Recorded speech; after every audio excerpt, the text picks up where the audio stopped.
Hello friends, good evening to everyone. I hope you all are doing well. So, हमने वादा किया था कि हम क्लास 12 की वीडियोस भी जल्दी स्टार्ट करेंगे और आज हमारा ईश्वर की दया से पहला लेक्चर होने वाला है। आज हम चैप्टर स्टार्ट करने जा रहे हैं मैट्रिसेस। तो मैं आपको सबसे पहले एक छोटा सा ओवरव्यू दे दूं इन क्लासेस से रिलेटेड। हमने लगभग 30 क्लास पूरी कर ली है अपनी 10th क्लास की। फाइन, 12th क्लास की किसी रीज़न से मैं अभी बना नहीं पा रहा था, अपलोड नहीं हुई थी मुझसे।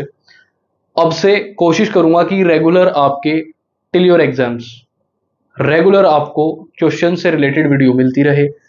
Purely R D Sharma, R S Agrawal और आपके एनसीईआरटी एग्जाम्पलर के क्वेश्चन होने वाले हैं। फाइन, कुछ बुक्स हमारे पास पियर्सन पब्लिकेशन की भी हैं जिनसे हम आपको डायरेक्टली कुछ अच्छे लेवल के क्वेश्चन कराने वाले हैं। फाइन, बुक्स मल्टीपल हैं पर आपको सिर्फ एक चीज देने की कोशिश है, वो है बेहतर से बेहतर क्वेश्चंस।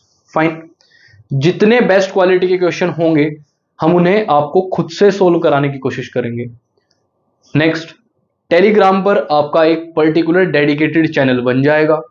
फाइन, आपका जो ग्रुप होगा टेलीग्राम पर, आप उसमें सभी बच्चे जुड़ जाएं।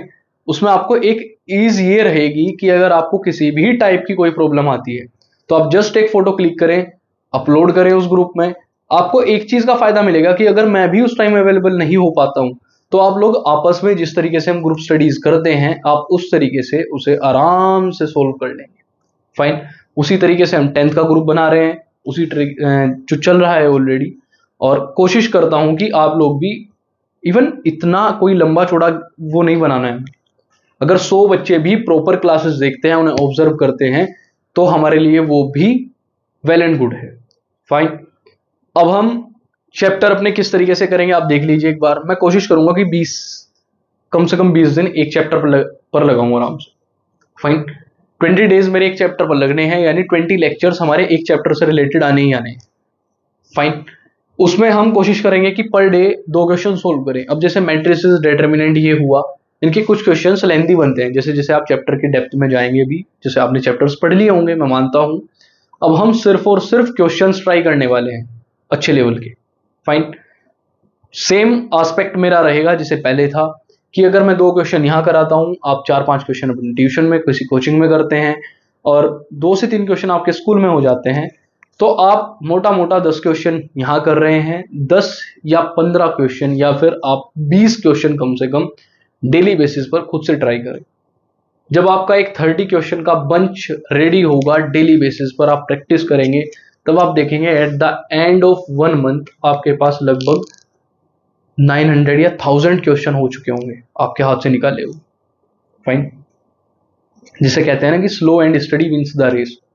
तो आपको स्लो भी रहना है, स्टडी भी रहना है, पर कैलकुलेशन में बहुत फास्ट होना पड़ेगा। फाइन, तो आपको आराम आराम से गैप लेते हुए अपना पूरा टाइम लीजिए और प्रॉपर तरीके से क्वेश्चंस की प्रैक्टिस कीजिए। जो क्वेश्चन आपको दिक्कत करते हैं वो किसी भी बुक से हों, आप उन्हें हमें टेलीग्राम ग्रुप पर भेजें, आपको सॉल्यूशन प्रोवाइड कराया जाएगा, या फिर नेक्स्ट वीडियो में आपके क्वेश्चंस डिस्कस करे जाएंगे, या फिर आपके क्वेश्चन से रिलेटेड एक डेडिकेटेड वीडियो बनाई जाएगी, क्योंकि वो क्वेश्चन हो सकता है आपके जैसे कितने ही स्टूडेंट्स की प्रॉब्लम। फाइन, हिचकिचाना नहीं है, शर्माना नहीं है।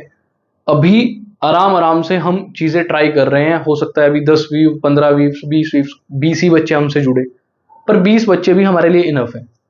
फाइन, हमें सिर्फ वो स्टूडेंट्स चाहिए जो प्रॉपर तरीके से at the end of the session तब तक हमारे साथ जुड़ के तैयारी कर सके। फाइन, आप बिल्कुल थोरोली वीडियोस देखिए। इस वीडियो में कोई बकवासबाजी नहीं मिलेगी, किसी प्रकार का बीच में लेक्चर, किसी टीचर से कंपैरिजन कुछ नहीं मिलेगा। प्योरली हमें भी ग्रो करना है, प्योरली आपको भी ग्रो करना है। फाइन, हमारा भी मेन मोटो यही है कि हम भी जल्दी से जल्दी ग्रो करें, आपका भी मेन मोटो यही है कि आप भी जल्दी से जल्दी ग्रो करें। फाइन, तो अगर ग्रोथ ही चाहिए तो क्यों ना प्यार और सद्भावना से, यानी बिल्कुल पीस के साथ ही। ठीक, चैप्टर स्टार्ट कर रहे हैं मैट्रिसेस पहले। फाइन, थ्योरेटिकल कोई भी चैप्टर स्टार्ट नहीं कर रहा हूं। इनवर्स ट्रिग्नोमेट्री आपका इन दोनों चैप्टर्स के बाद, यानी मैट्रिसेस और डिटरमिनेंट, इसके तुरंत बाद हम करेंगे इनवर्स ट्रिग्नोमेट्री। फाइन, अभी बात कर लेते हैं एक बार मैट्रिसेस से रिलेटेड। मैट्रिसेस सिंपली होता क्या है, आप समझिए एक बार, मैं हर चैप्टर का ऐसे ओवरव्यू नहीं दूंगा। आज मैं कुछ बेसिक चीजें बता रहा हूं, कल से आपके सिर्फ और सिर्फ क्वेश्चन लगेंगे। फाइन। हमने मैट्रिसेस के बारे में क्या पढ़ा है भाई? अगर आपको अभी बताया गया हो लेक्चर्स में, तो मैट्रिसेस क्या है? एक जस्ट एक रिप्रेजेंटेशन है, यानी हमारे पास कोई फंक्शन है, कोई एलिमेंट्स है, कोई नंबर्स है, उन्हें एक प्रॉपर तरीका है रिप्रेजेंट करने का, उसे ही हम मैट्रिक्स बोलते हैं। यानी अगर हम इंग्लिश भाषा में इसकी डेफिनेशन दें, it is just matrix is an rectangular array. Array का मतलब होता है एक वेल ऑर्गेनाइज तरीके से अपने एलिमेंट्स को, अपने फंक्शंस को प्लेस करना। मैट्रिक्स के अंदर कुछ भी आ सकता है, आपके फंक्शंस भी आ सकते हैं, जैसे sine theta, cos theta, sine x. Fine. और आपके नंबर्स भी आ सकते हैं, 1 2 3। फाइन।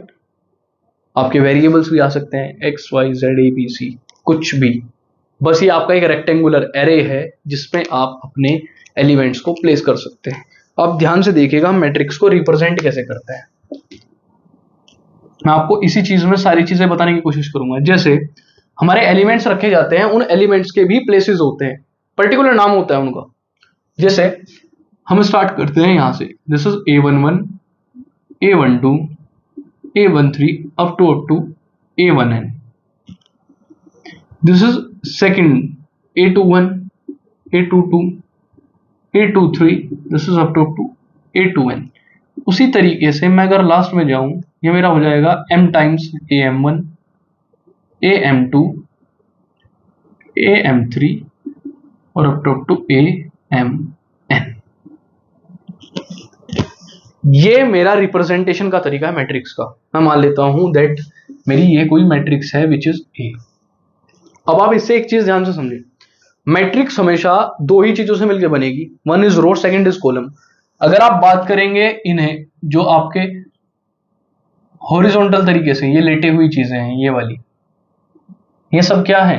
ये आपकी रोज हैं। और जो वर्टिकल आपके लिए ये खड़े हैं, ये सब कौन है? कॉलम्स। फाइन। जैसे हम इसे कह देते हैं row 1, this is row 2, this is row m rm, this is C1, C2, C3, और अगर मैं यहां तक बात करूं, दिस इज Cn, है ना? फाइन। आपकी किसी भी मैट्रिक्स में जो लास्ट एलिमेंट का ऑर्डर होगा, वही आपकी मैट्रिक्स का ऑर्डर होगा। यानी आपकी मैट्रिक्स किस ऑर्डर की है? m into n। अब ध्यान से समझना है, यहां क्या है? m is number of rose, m is number of rose, this n is number of columns. आप एक चीज ध्यान से समझे, ये नंबर ऑफ रोज कितने हैं उस मैट्रिक्स में, नंबर ऑफ कॉलम कितने हैं, यानी उस मैट्रिक्स का ऑर्डर कितना है। सिंपली अगर आपसे कोई पूछे कि जो आप मैट्रिक्स लिख ले रहे हैं उसका ऑर्डर क्या है, तो आप सिंपली एक चीज कह सकते हैं कि ऑर्डर ऑफ द मैट्रिक्स से हम समझते हैं कि कितने नंबर ऑफ रोज इनटू कितने नंबर ऑफ कॉलम्स उसके अंदर प्लेस्ड है। फाइन। यही मेरा क्या है? Order of the matrix. Fine. Next, यहां तक मेरी मैट्रिक्स सिमट जाती है। अच्छा, अब अगर मैं बात करूं कि किस टाइप के एलिमेंट्स इसके अंदर आते हैं, आपसे अगर कोई पूछ ले, तो ये जो मेरी मैट्रिक्स है ए, ये किस टाइप की मैट्रिक्स है? This is of AIJ type. AIJ type यानी आप यहां I और J की जगह क्या रख रहे हैं? Natural numbers, 1 2 3 4 up to infinity. Fine. आपने नेचुरल नंबर्स इसके अंदर रखे AIJ के अंदर। जैसे अगर आप 1 रखेंगे, A11, this is A11, A12, A13, AM3। Fine. तो हमारी जो मैट्रिक्स होती है वो AIJ टाइप की होती है। फाइन। यानी ये सब उसकी लोकेशन बताते हैं कि इसके कोऑर्डिनेट्स, यानी इसकी लोकेशन इस एलिमेंट की है कहां। फाइन। ये मेरा ऑर्डर ऑफ मैट्रिक्स हुआ, ये मेरा रिप्रेजेंटेशन हुआ, ये मैं बता सकता हूं मेरी मैट्रिक्स किस तरीके से डिफाइन होगी। फाइन। अब कुछ चीजें समझ लेते हैं इसके बाद। जैसे आपसे वो एग्जांपल के तौर पे डेफिनेशन पूछ सकता है, मैंने आपको बता दिया। मैट्रिक्स क्या है? एक रेक्टेंगुलर एरे है। एरे क्या होता है? एक वेल अरेंज्ड तरीका होता है, यानी एक तरीका होता है चीजों को ऑर्गेनाइज करने का बेहतर तरीके से। फाइन। अब इसमें हम नेक्स्ट चीज देखते हैं कि अगर वो आपसे हल्की फुल्की कोई चीज अगर पूछ भी ले, तो वो क्या आता है इसके अंदर? ऑर्डर। ऑर्डर हमने पता कर लिया कि ऑर्डर है क्या। उसके बाद में मेरी आती है टाइप्स ऑफ मैट्रिसेस। फाइन। अच्छा, अगर आपसे कोई कह दे कि फॉर एग्जाम्पल मैं ही आपको बता दूं दैट आपको 3/2 की एक मैट्रिक्स बनानी है, तो सिंपली आपको क्या रखना है कि एक मैट्रिक्स बनानी है। मैं नाम दे देता हूं अगेन A, 3/2 एकदम मेरे दिमाग में आना चाहिए। That is 3 means first is number of रोज। पहले कौन आती है? नंबर ऑफ रोज, यानी मुझे नंबर ऑफ रोज 3 रखनी है। मैं फॉर एग्जाम्पल अगर मेरे पास एलिमेंट भी नहीं है तो मैं कह सकता हूँ 3/2 को A12, this is A21, A22, this is A31, A32, और देखना लास्ट एलिमेंट मेरा क्या रिप्रेजेंट कर रहा है? Order of the matrix. Fine, ये मेरी 3/2 की एक मैट्रिक्स है। यानी आपको जो एलिमेंट्स दिए हुए होंगे तो आपको जस्ट यहाँ प्लेस करने हैं और आपका काम हो जाएगा। अब मैं कुछ मोटी मोटी चीजें आपको बता देता हूँ टाइप्स ऑफ मैट्रिसेस में। जैसे सबसे इजी चीज टाइप्स ऑफ मैट्रिसेस में मेरी स्टार्टिंग में 2 चीज आते हैं। Number 1 is column matrix, number 2 is row matrix.